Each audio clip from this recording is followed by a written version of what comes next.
প্রিয় দর্শক, আসসালামু আলাইকুম। আশা করি আপনারা সকলে ভালো আছেন, আমিও ভালো আছি। প্রিয় দর্শক, আজকে তারেক রহমান যে চীন সফরে আছেন, সেখানে চীনের প্রেসিডেন্ট জিনপিংয়ের সাথে আজকের যে বৈঠক, সেই বৈঠকের পর তিনি হয়তো এই সফর শেষ করে ফিরে আসবেন।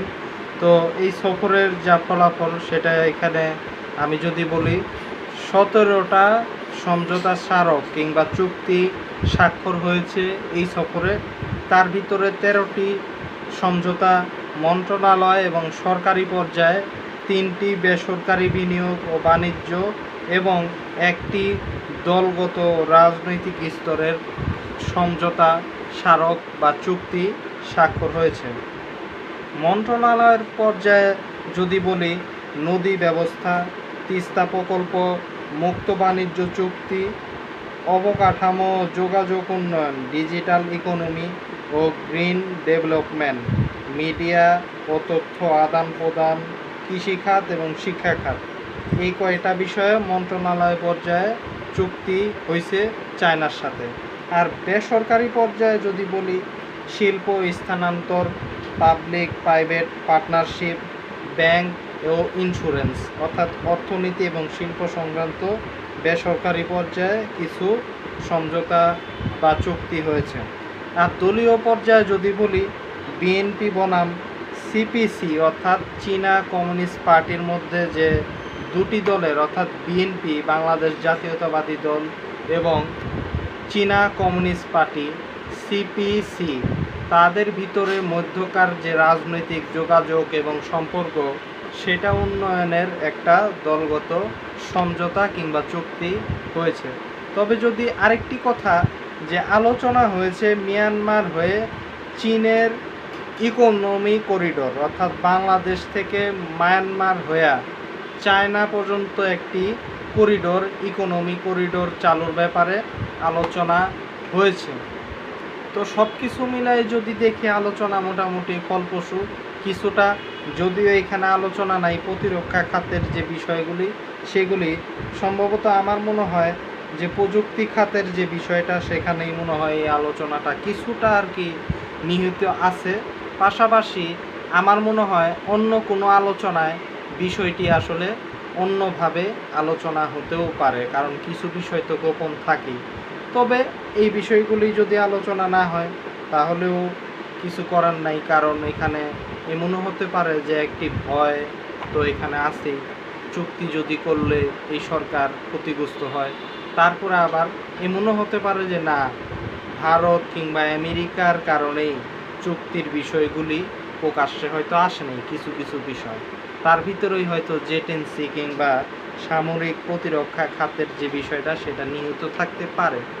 তবে যে আলোচনা নদী ব্যবস্থাপনা এবং তিস্তা প্রকল্প, অর্থাৎ এই যে তিস্তা প্রকল্প নিয়ে যে আলোচনা, সেটা কিন্তু সমঝোতা হয়েছে। আর পাশাপাশি বিনিয়োগ, তারপরে যা কিছু আপনার এই যে চীনা করিডোর, অর্থনৈতিক করিডোর সহ শিল্পাঞ্চল করা, এগুলি নিয়ে আলোচনা, বিভিন্ন চুক্তি হয়েছে। তো সব কিছু মিলেই তারেক রহমানের এই চীন সফর মোটামুটি একেবারেই যে সফল বলা যায় তা না। এই জন্য এই যে প্রতিরক্ষা খাতের যে বিষয়টা, সেটা একটু ধোঁয়াশায় থেকে গেল। সময়ই বলে দেবে সেখানে তিনি সফল কিনা। যদিও শুনছি, আমরা মিডিয়াতে শুনতাছি যে 24টি জেটেন্সি ফাইটার জেট কেনার ব্যাপারে নাকি এখানে আলোচনা হয়েছে। তো যাই হোক, এটা এখনও ক্লিয়ার না তেমন। তবে মোটামুটি 50% বলা যায় যে একটু ফলপ্রসূ।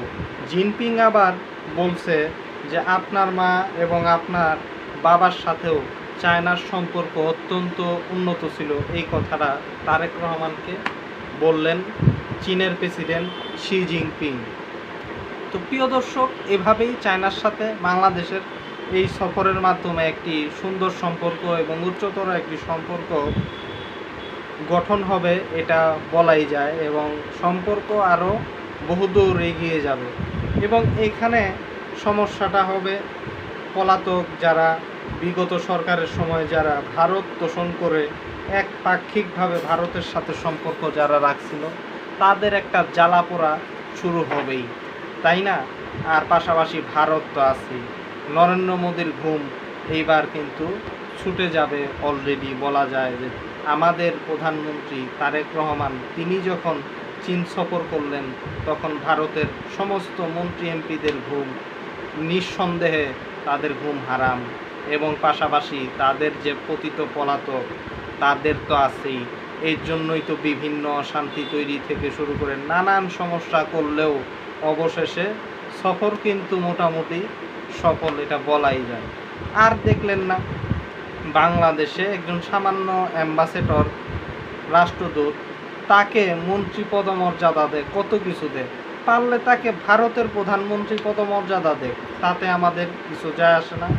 অবশ্যই চায়নার সাথে যে চুক্তি এবং সমঝোতা সেগুলির অগ্রগতি হবে।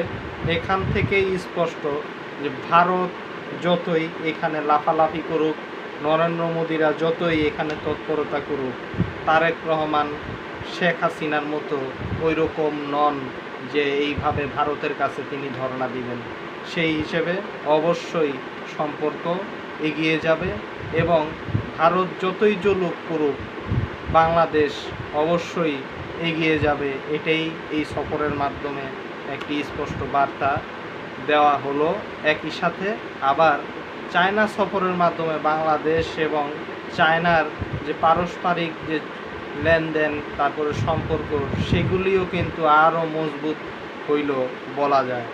যাই বলেন না কেন, বর্তমান বিএনপি সরকারের বর্তমান প্রধানমন্ত্রী জনাব তারেক রহমান তিনি কিন্তু আসলে বলাই যায় যে দেশের জন্য একটি চমক নিয়ে আসবেন, এটাই কিন্তু আসলে বাস্তব। আপনারা যাই বলেন। তাই প্রিয় দর্শক, আজকে আর কথা বাড়াইলাম না, পাশাপাশি আপনারা সকলেই ভালো থাকেন, আমিও ভালো থাকি। আজকে এই পর্যন্তই। আল্লাহ হাফেজ।